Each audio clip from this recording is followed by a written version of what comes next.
Mi nombre es Gino Whitmore y tengo 37 años.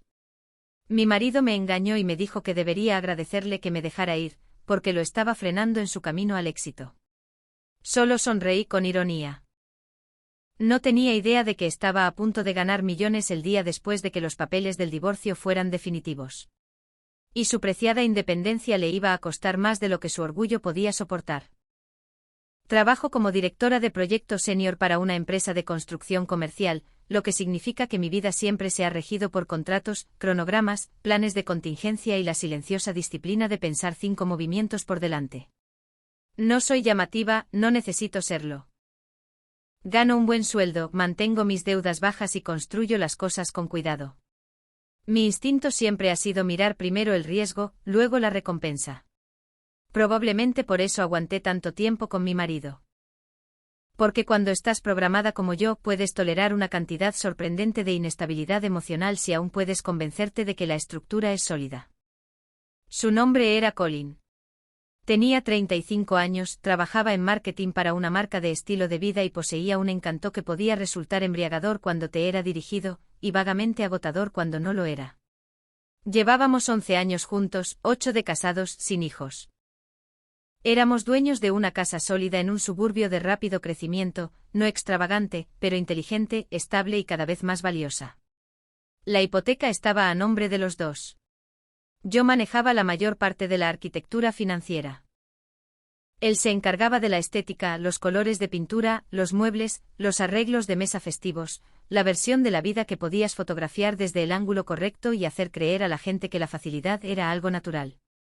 Durante mucho tiempo, ese equilibrio funcionó.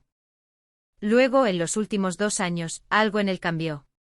Al principio sonaba inofensivo, incluso admirable. Empezó a decir cosas como, estoy destinado a más y me niego a estancarme. Pensé que era ambición, incluso una ambición sana. Fue a más eventos de networking, más retiros de fin de semana, más talleres de marca personal donde todos tomaban el mismo tipo de fotos y usaban las mismas palabras como elevación, abundancia, alineación, escalabilidad. Empezó a quedarse fuera hasta más tarde, a vestirse con más elegancia, a hablar con discursos pulidos que hacían que cada elección de vida ordinaria sonara como un fracaso moral si carecía de impulso visible. Entonces noté que había empezado a hablar de mí de manera diferente. Al principio no cruelmente, solo sutilmente. Me convertí en la estable, la predecible, la práctica. Usaba esas palabras como cumplidos en público, pero en privado podía oír el cambio subyacente. Estable empezaba a significar limitada. Predecible se estaba volviendo pequeña. Práctica era aparentemente un código para carente de ambición. Era como si silenciosamente me hubiera reescrito como la mujer que lo hacía sentir seguro, pero no acelerado, y en su mente, la seguridad había empezado a parecer sospechosamente una mediocridad. Un viernes por la noche, llegó a casa oliendo a un perfume que yo no usaba. No lo acusé de inmediato. Pregunté dónde había estado. Puso los ojos en blanco antes de que terminara la pregunta, se aflojó la chaqueta y dijo, si vas a ser insegura, al menos intenta ser sutil. Esa frase se me quedó grabada porque me dijo 2 cosas a la vez. Primero, no estaba nervioso.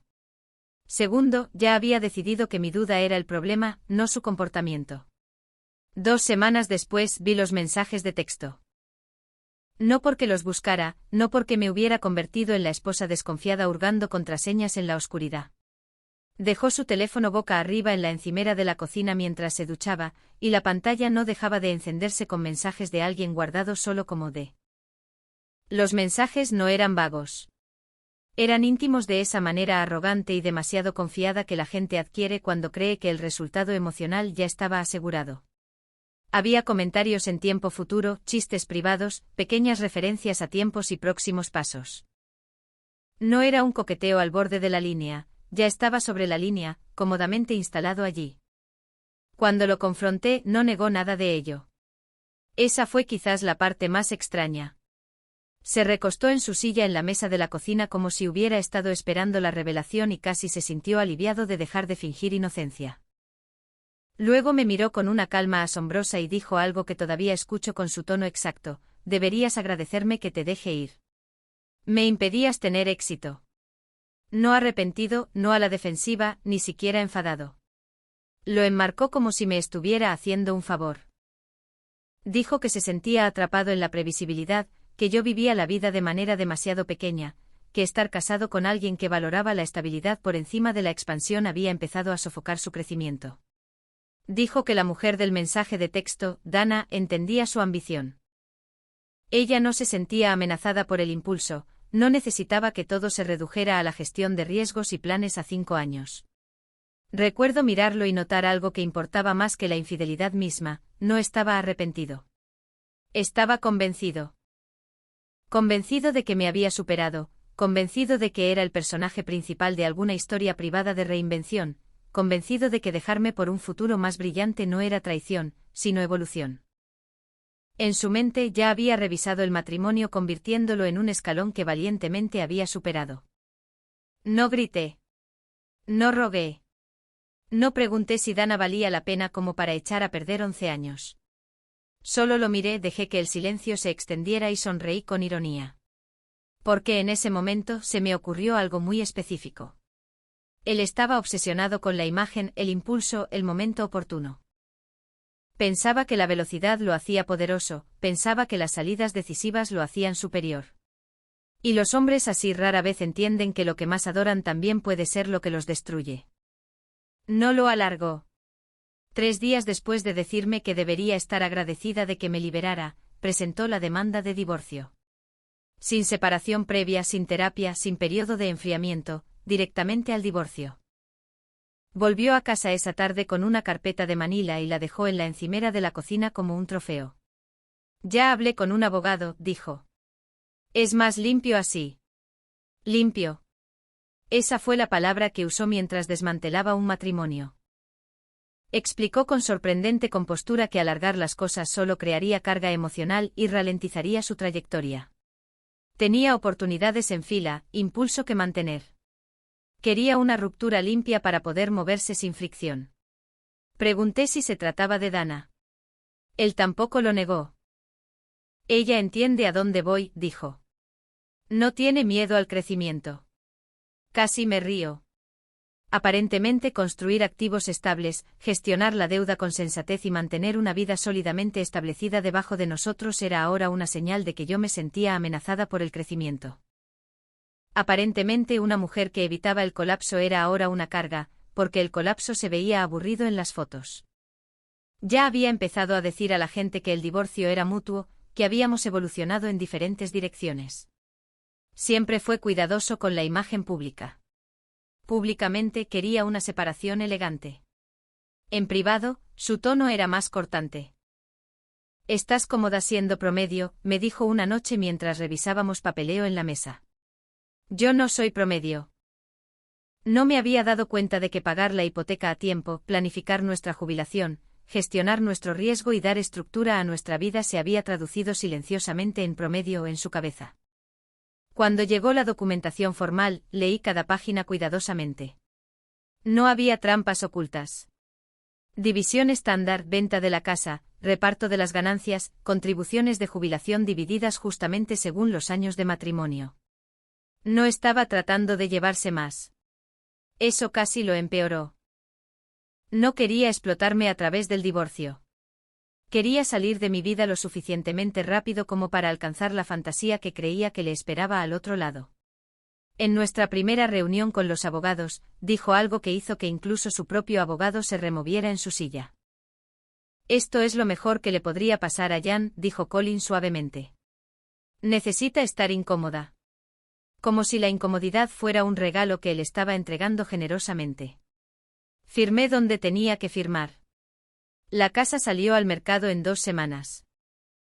Él se mudó a un apartamento de alquiler en un rascacielos en el centro antes de que se vendiera, y publicó una foto del horizonte con una leyenda sobre la recuperación del poder. Mientras tanto, yo me quedé en la casa hasta el cierre, durmiendo en habitaciones que aún olían a nuestra vida, mientras él narraba su reinvención desde 20 pisos de altura. Y durante todo ese tiempo, algo en mí permaneció inquietantemente tranquilo. No porque estuviera bien, sino porque estaba vigilando el reloj. El proceso de divorcio real avanzó más rápido de lo que el duelo tenía derecho a hacerlo. Ese fue su diseño, por supuesto.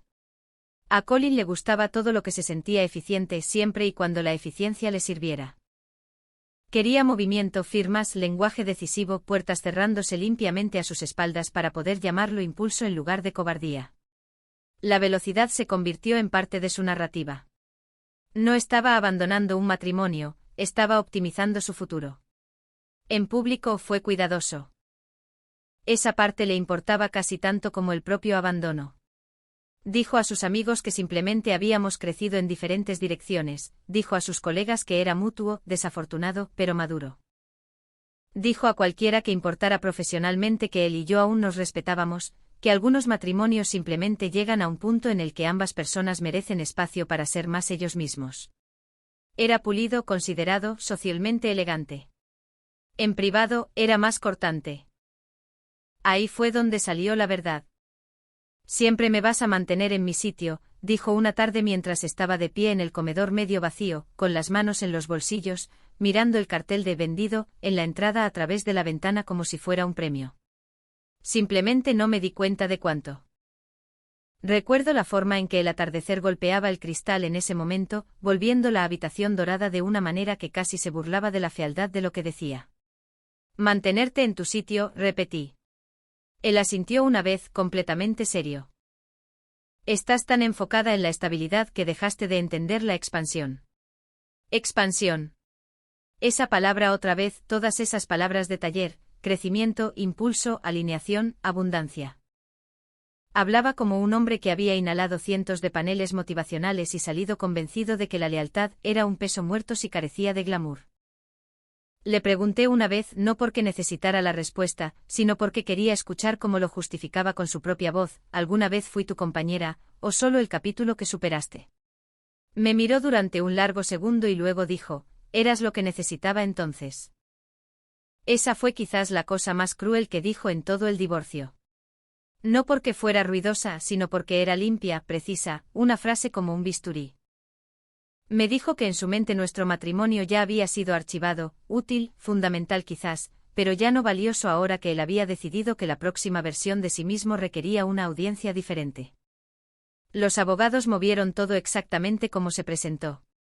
La venta de la casa fue sin complicaciones. El mercado era lo suficientemente fuerte como para que obtuviéramos una buena ganancia después de pagar la hipoteca. Las cuentas de jubilación se dividieron según la contribución marital. No hubo fuegos artificiales legales, acusaciones dramáticas, ni ninguna guerra por los muebles, las obras de arte o los platos. Fue el tipo de divorcio que la gente señala como civilizado porque nada se incendiaba de manera lo suficientemente visible como para incomodarles. Pero una ruptura legal limpia no significa una emocionalmente honesta. En una reunión, mientras nuestros abogados revisaban las cifras finales, Colin se recostó y dijo casi a la ligera, esto va a ser muy bueno para Jan. Ella aún no se da cuenta, pero necesita una disrupción. Incluso su abogado se removió ligeramente en su asiento ante eso, lo suficiente para que yo lo notara. Disrupción. Aparentemente eso era lo que él pensaba que me estaba dando. No traición, no humillación, no el colapso de 11 años. Un regalo. Una forma empresarial de violencia emocional que él creía que forjaría el carácter, porque había empezado a verse a sí mismo como el héroe de cada habitación a la que entraba. No discutí. Esa parte lo seguía inquietando. Creo que quería alguna versión de una escena, lágrimas, acusaciones, una demanda de que explicara por qué Dana importaba más que lo que habíamos construido. Pero yo había superado la necesidad de hacerle decir algo que no sentiría. Él ya estaba siendo honesto, más honesto realmente de lo que suele ser la gente como él. Me estaba diciendo exactamente lo que pensaba que yo era, una plataforma estable confundida con un techo. Así que firmé. La casa se cerró un martes. El decreto final estaba programado para el día siguiente por la mañana. La noche anterior, paré para repostar gasolina de camino a casa desde la oficina. La misma estación que había usado de vez en cuando durante años. La misma cajera que apenas levantaba la vista. El mismo pequeño expositor de metacrilato de billetes de lotería cerca de la caja. Compré uno como a veces hacía cuando estaba cansada y en piloto automático. No porque creyera en señales o el destino o milagros, sino porque la rutina tiene su propia extraña gravedad. Fue una pequeña compra, olvidable, $3 y un recibo arrugado en mi cartera. A la mañana siguiente el divorcio se hizo definitivo a las 9:12 de la mañana. Al mediodía, las ganancias de la venta de la casa habían sido transferidas y divididas. Por la tarde, Colin era oficialmente independiente, oficialmente libre, oficialmente acelerado, o como fuera la palabra que usara esa semana para explicar por qué la traición contaba como marca personal si la hacías con suficiente confianza. Me envió un mensaje de texto una vez esa noche sobre una aclaración menor sobre el cierre. Nada emocional, solo negocios. Terminó con: te deseo crecimiento. Crecimiento. Miré el mensaje durante mucho tiempo y casi me río, no porque fuera gracioso, sino porque él genuinamente no tenía idea de lo teatral que sonaba. Ya no. Había pasado tanto tiempo narrando su propio ascenso que incluso los cabos sueltos legales venían envueltos en espiritualidad corporativa. No respondí. A la mañana siguiente revisé los números de la lotería. Al principio pensé que estaba cansada. Luego pensé que estaba leyendo el sorteo equivocado. Luego pensé que la página web había fallado. Me senté en la mesa de la cocina con mi portátil abierto y el billete en una mano y revisé los números de nuevo. Luego en una segunda página, luego por vídeo de repetición. El mismo resultado cada vez. Todos los números coincidían. El premio gordo. No grité. No lloré. Simplemente me senté allí absolutamente quieta, porque el momento oportuno era tan quirúrgicamente preciso que casi parecía ficticio. El divorcio la mañana anterior. El billete comprado la noche anterior a eso. Los números sorteados después de que el matrimonio terminara legalmente. Había pasado toda mi carrera construyendo cronogramas y evaluando la exposición. Y de repente estaba mirando la única línea de tiempo en mi vida que nunca había modelado, pero que de alguna manera entendí de inmediato. El momento oportuno. Llamé a un abogado antes de llamar a cualquier otra persona, no a un amigo, no a la familia, a un abogado financiero que manejaba la riqueza repentina y la protección de activos. Le dije que necesitaba discreción y claridad. Y su primera pregunta fue la que más importaba: ¿cuándo se compró el billete? Le di la fecha y la hora del recibo. ¿Cuándo se dictó el decreto? También le di eso. Hubo una pausa.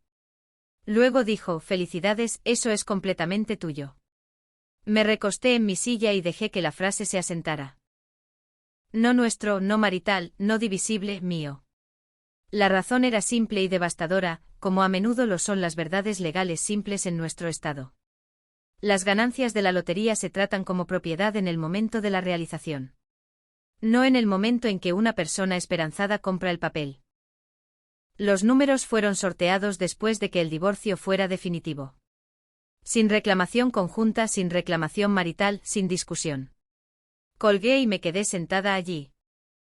Colin había pasado semanas hablando de elevación, expansión, abundancia, de no encogerse por una vida que le parecía demasiado pequeña. Y allí estaba yo, sentada en la misma cocina que él había archivado mentalmente bajo la categoría de promedio, sosteniendo un billete que valía más de lo que cualquiera de los dos habría ganado en 20 vidas. No se lo dije a nadie de inmediato. Eso también era importante. Firmé la reclamación a través de un fideicomiso que el abogado me ayudó a establecer en 48 horas.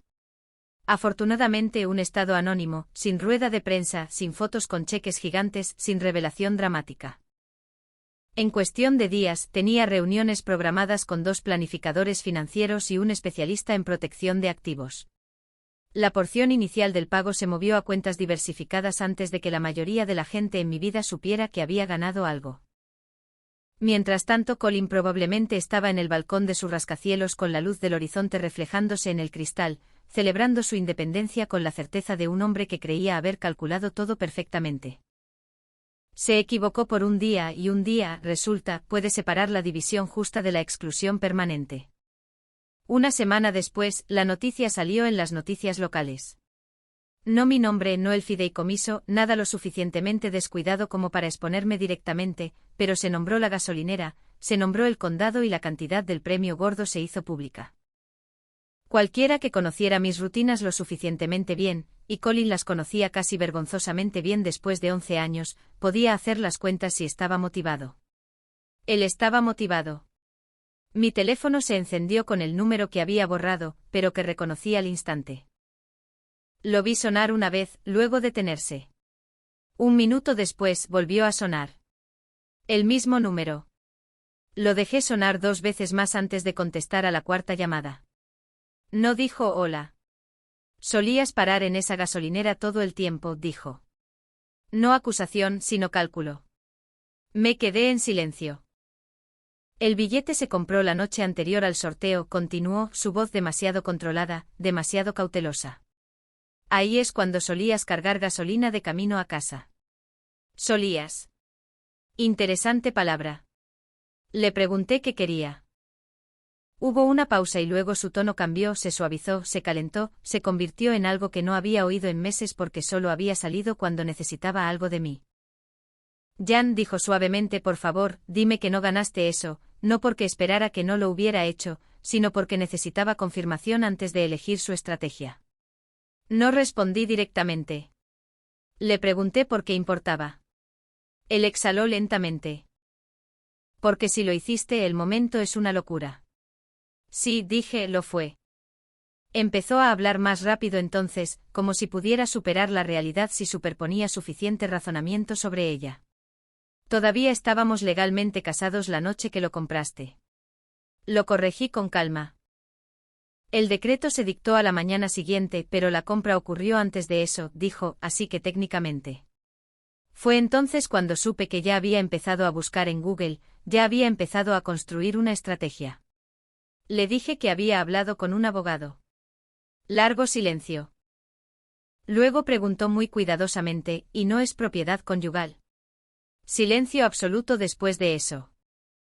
Casi podía oír las cuentas corriendo en su cabeza, la recalibración, el rápido y pequeño colapso interno de un hombre que se daba cuenta de que la gigantesca puerta invisible que pensó que aún podría estar abierta se acababa de cerrar en su cara.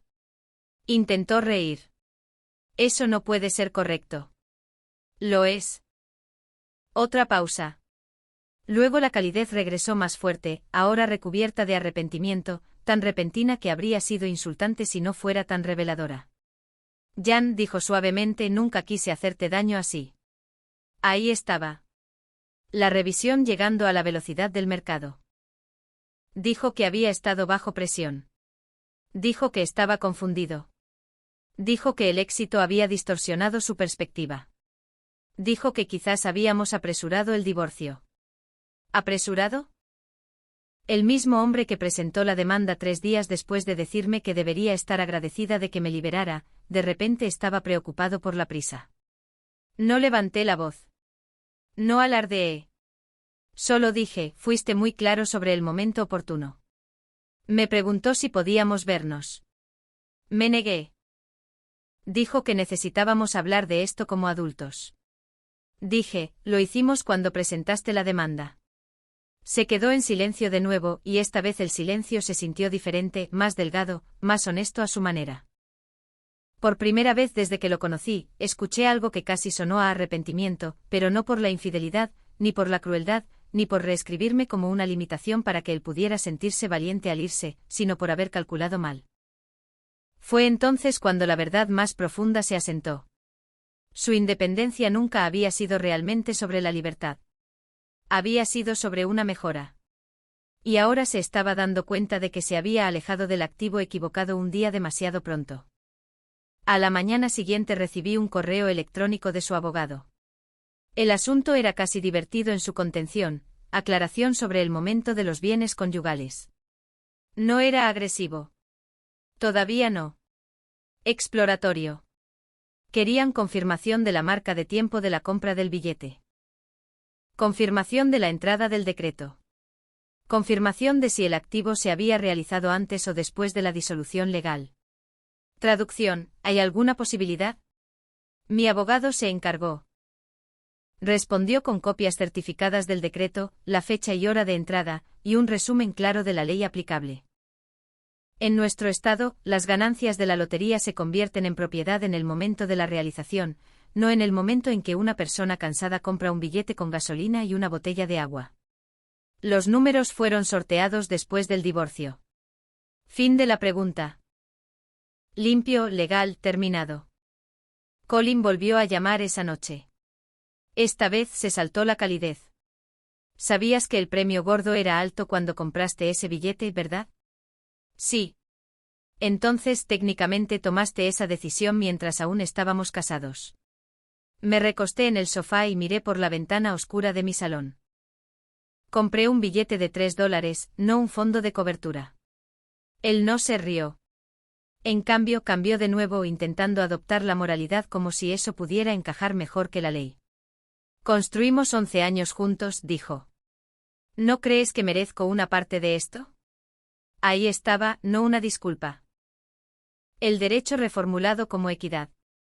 Le recordé con calma que ya habíamos dividido todo lo que construimos juntos, la casa, las contribuciones de jubilación, los muebles, las ganancias de manera justa, limpia, legal. Esto no era algo que construimos. Esto fue la suerte encontrando el momento oportuno. Y el momento oportuno, como él me había enseñado durante todo el divorcio, tenía consecuencias. Se puso más cortante. Si no hubiera sido tan engreída al firmar todo tan rápido, quizás podríamos haber retrasado el decreto. Interesante. Así que ahora la eficiencia era mi culpa. No caí en la trampa. Dije lo obvio, tú fuiste quien insistió en la velocidad. Silencio. Luego intentó su ángulo más feo hasta el momento. El disfrazado de esperanza. ¿Y si no nos hubiéramos apresurado?, preguntó. ¿Y si lo reconsideramos? ¿No crees que esto cambia las cosas? Esa pregunta no tenía nada que ver con el amor. Era sobre el patrimonio neto. Podía escucharlo en la cuidada suavidad, en la forma en que estaba tratando de pasar el camión de dinero por encima del cuerpo de nuestro matrimonio y luego actuar como si la resurrección fuera de repente posible. Le dije muy en voz baja, el dinero no cambia el carácter. Lo revela. Él no respondió. Una semana después, una revista de negocios local publicó un breve artículo sobre los ganadores anónimos que establecían una fundación benéfica. Nunca quise publicidad, pero los archivos de fideicomiso y la documentación filantrópica crean su propio rastro si te mueves lo suficientemente rápido y limpiamente. Colin lo vio. Sé que lo vio porque me envió 3 palabras por mensaje de texto esa noche: necesitamos un cierre. Miré la pantalla y casi admiré la audacia. Cierre de repente. No cuando me engañó. No cuando presentó la demanda. No cuando me dijo que lo estaba frenando en su camino al éxito. El cierre solo llegó una vez que hubo millones asociados al silencio entre nosotros. No respondí porque en su vocabulario ahora el cierre tenía un precio. Y yo ya no estaba interesada en negociar con un hombre que solo redescubrió la complejidad emocional después de descubrir mi balance. Después del mensaje de necesitamos un cierre, no respondí. 1 hora después llegó otro mensaje: ¿de verdad vas a fingir que 11 años no significaron nada?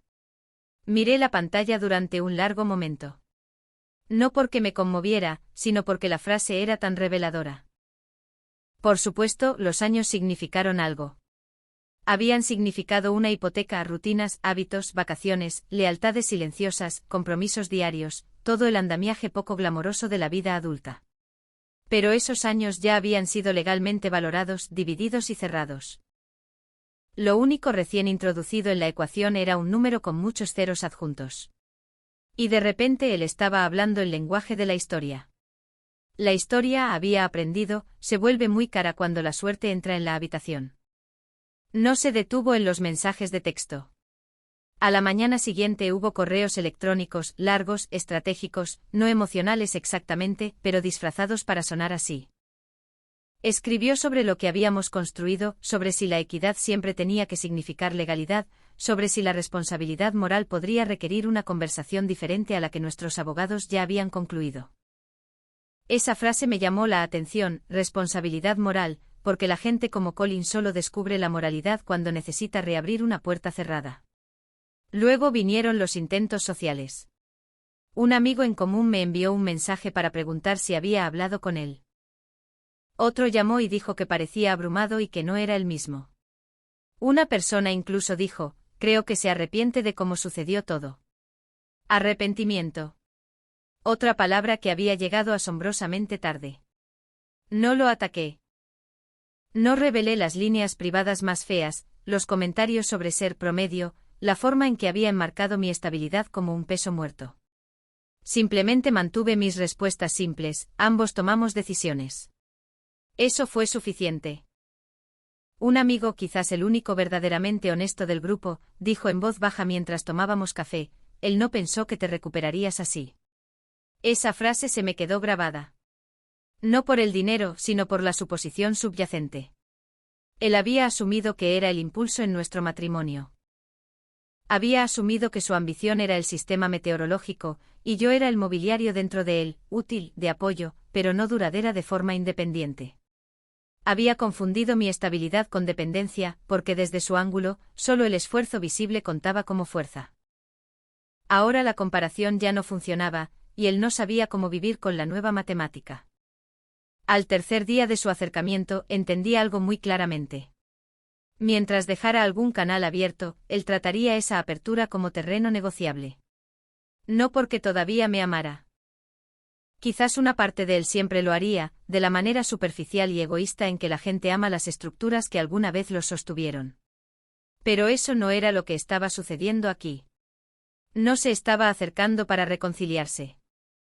Se estaba acercando para reclasificar, para encontrar una tecnicidad, una debilidad, una laguna moral, una grieta en el momento oportuno por la que pudiera arrastrarse de nuevo a la propiedad. Así que la cerré. Teléfono bloqueado. Correo electrónico personal filtrado automáticamente al archivo. Redes sociales restringidas. Incluso hice que mi abogado enviara una notificación formal solicitando que toda comunicación futura pasara solo por los abogados, no hostil, solo estructurado. Eso parecía apropiado. Él quería la adultez. Bien. Los adultos usan los canales correctos cuando la puerta emocional ha sido cerrada. Cuando se dio cuenta de que estaba bloqueado, intentó otro número. No respondí. Envió un mensaje a través de un amigo en común. No respondí. Finalmente su abogado envió una última consulta preguntando si yo consideraría un acuerdo voluntario para evitar una escalada emocional innecesaria. La respuesta de mi abogado fue una sola frase: no hay disputa que resolver. Después de eso, silencio. Silencio real esta vez. Y lo que más me sorprendió fue lo procesal que se sintió. No dramático, no cruel, simplemente como cerrar una puerta después de que alguien ya había decidido salir de la casa. Él había querido independencia. La obtuvo, solo que no la versión que imaginó, esa donde la libertad venía con una atadura financiera oculta a la mujer que había desestimado como promedio. Pasaron 2 semanas en silencio. Luego llegó una carta certificada, no de él, sino de un nuevo bufete de abogados. Se la entregué directamente a mi abogado sin abrirla. Él me llamó más tarde esa tarde con un tono que mezclaba diversión y desprecio en exactamente las proporciones que la situación merecía. «Están pescando», dijo.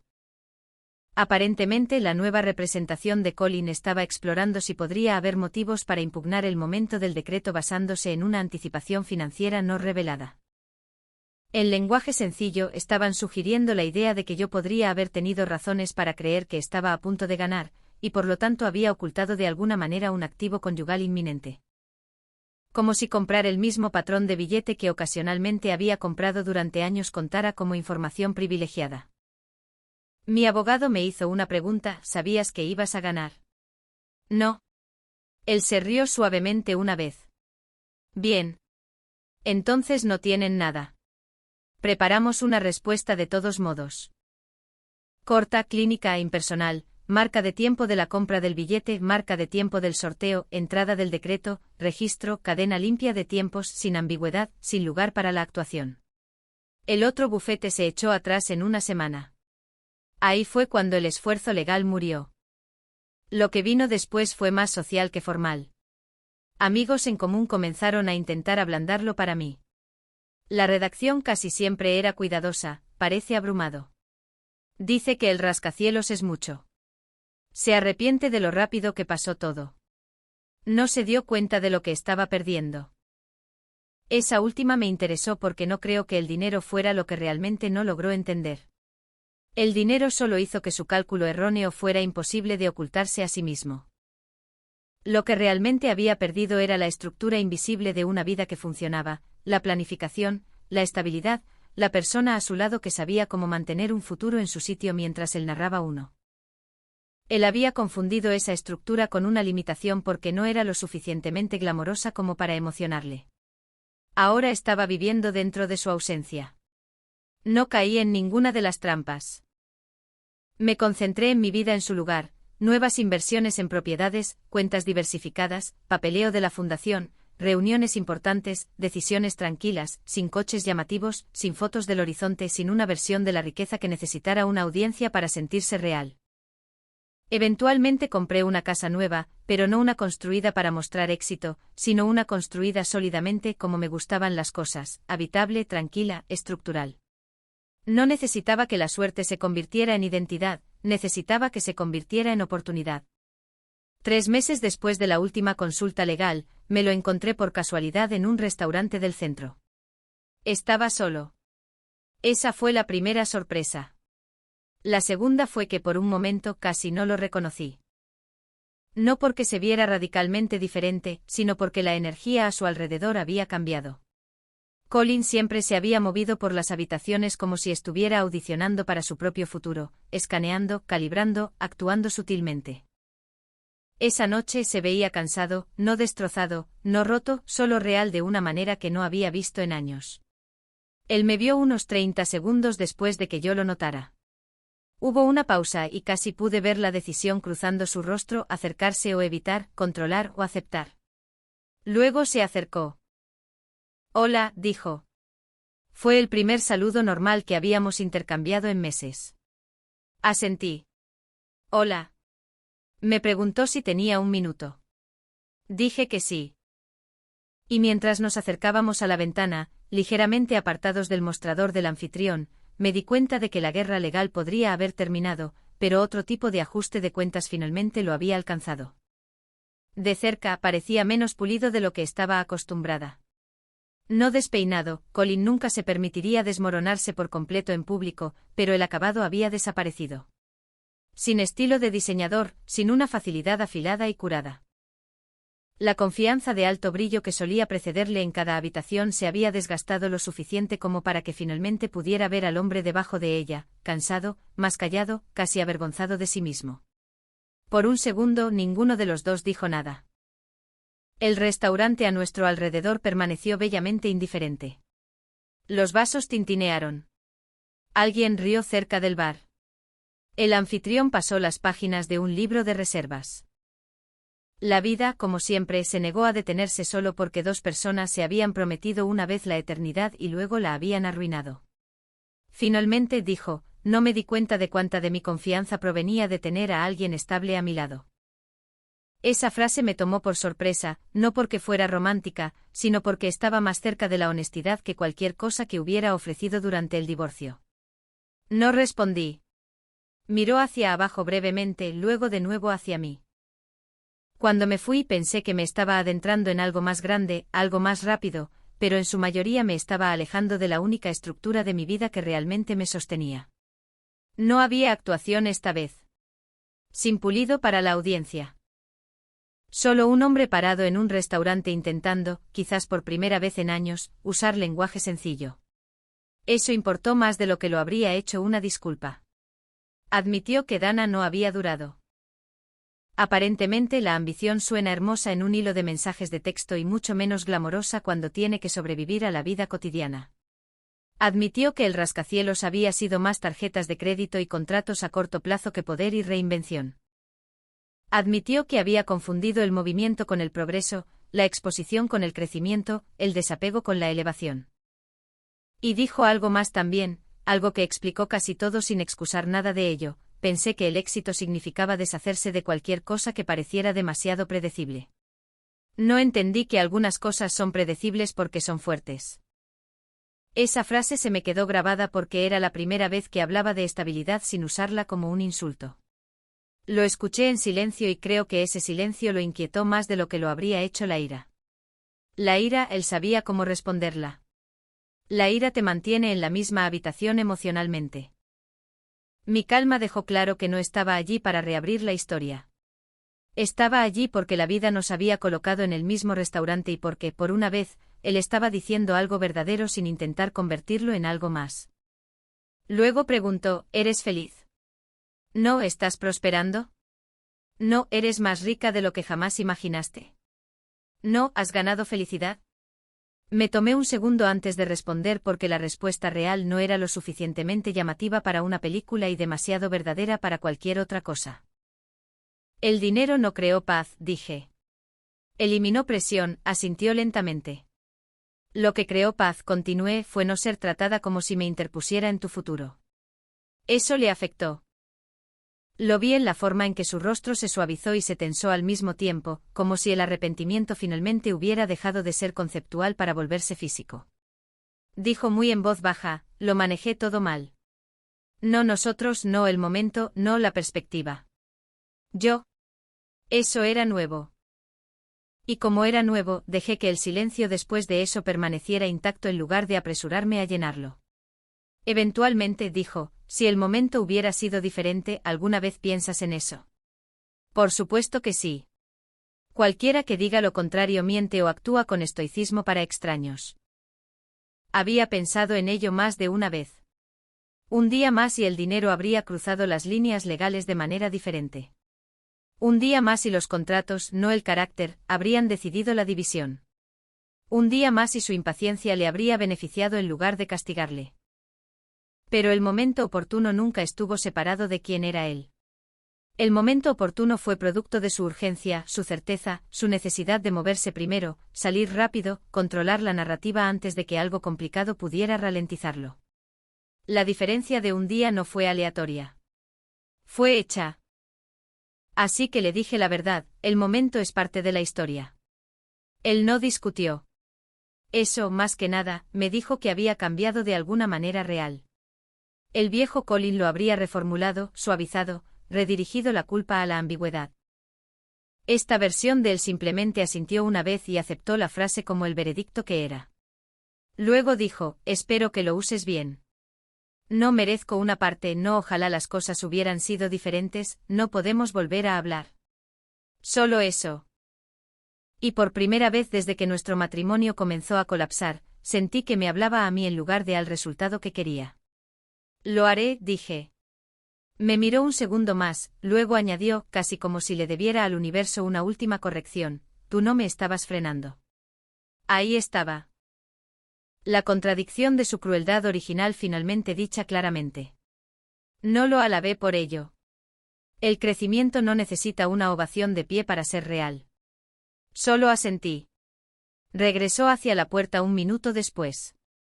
Sin súplicas, sin giros dramáticos, sin intento de reabrir el contacto. Solo un hombre saliendo de un restaurante con el peso de sus propias elecciones, finalmente asentándose donde debía. Esa pudo haber sido la última vez que hablamos en privado. Unas semanas después, un amigo en común me invitó a una pequeña reunión. Dudé en ir porque los espacios públicos se habían vuelto impredecibles desde que la presentación del fideicomiso generó suficiente ruido local para que la gente hablara, pero fui. Colin estaba allí. No era el centro de atención. Eso fue lo primero notable. Simplemente estaba presente hablando en voz baja, escuchando más que hablando. Cuando alguien me preguntó sobre la fundación, las becas, las subvenciones, él no se acercó, ni mencionó nuestra historia, ni insinuó un crédito compartido, se quedó donde estaba. Dejó que la conversación me perteneciera por completo. En un momento dado, lo escuché decir a alguien, simplemente queríamos cosas diferentes. No era perfectamente preciso, pero estaba más cerca de la dignidad que cualquier cosa que hubiera dicho al principio. Sin edición de villano, sin discurso de mártir, sin sugerencia de que yo era un techo que él había roto heroicamente. Más tarde esa noche se acercó brevemente y dijo, dije lo que dije. Espero que lo uses bien. Tengo la intención de hacerlo, dije. Él asintió una vez. Luego, casi como si entendiera que los finales a veces necesitan una última frase honesta para asentarse por completo, añadió, tú tampoco eras promedio. Luego se alejó. Ese fue el último regalo que me dio, si se le puede llamar así. No la admisión en sí. El hecho de que finalmente lo dijera sin necesitar nada a cambio. De camino a casa esa noche pensé en todo el asunto. La infidelidad, la arrogancia, la velocidad del divorcio, el billete, las llamadas, la pesca legal, el pequeño y silencioso colapso de un hombre que una vez creyó que el impulso era la moralidad. La gente siempre quiere que este tipo de historia sea sobre venganza, justicia poética, castigo cósmico. Quieren que el dinero sea el chiste final porque el dinero es fácil de entender. Pero la verdad es más precisa que eso. La lotería no me hizo fuerte, simplemente amplificó lo que ya era verdad. Yo era estable antes del billete, disciplinada antes del fideicomiso, capaz antes de la fundación, clara antes del silencio. Y el colapso de Colin no fue causado por perder el acceso a millones. El dinero simplemente lo obligó a confrontar de golpe lo que había desechado en nombre de la imagen. Había confundido la estabilidad con la limitación, y al hacerlo, malinterpretó aquello mismo que había estado manteniendo su vida unida. Si los números hubieran salido un día antes, legalmente él habría tenido derecho a la mitad, y yo lo habría pagado sin drama porque así funcionan los contratos. Pero no lo hicieron porque él era impaciente, porque quería impulso más que deliberación, porque creyó que la velocidad misma demostraba que tenía razón. Un día, esa fue la división. 8 meses después, el polvo se había asentado de una manera que nunca podría haber predicho. La fundación estaba operando silenciosamente, financiando becas y subvenciones para pequeñas empresas sin mi rostro asociado a nada de ello. Compré una casa nueva, pero no una extravagante. Mantengo mi vida estructuralmente igual porque nunca quise que la suerte se convirtiera en un disfraz. Colin, por lo que escuché, se había mudado del rascacielos meses antes y ahora estaba construyendo algo más pequeño y estable. Nunca volvimos a hablar después de esa reunión, y sinceramente, eso se sintió apropiado. La gente pregunta si me siento afortunada. Financieramente, obviamente sí. Pero la verdadera suerte no fue el dinero. Fue el momento de la claridad. Si él no hubiera estado tan seguro, tan impaciente, tan convencido de que estaba superando las limitaciones en lugar de traicionar la lealtad, el resultado legal habría sido diferente. Él me dijo que debería agradecerle que me dejara ir, que lo estaba frenando en su éxito. En cierto modo, tenía razón en una cosa, dejarlo ir lo cambió todo.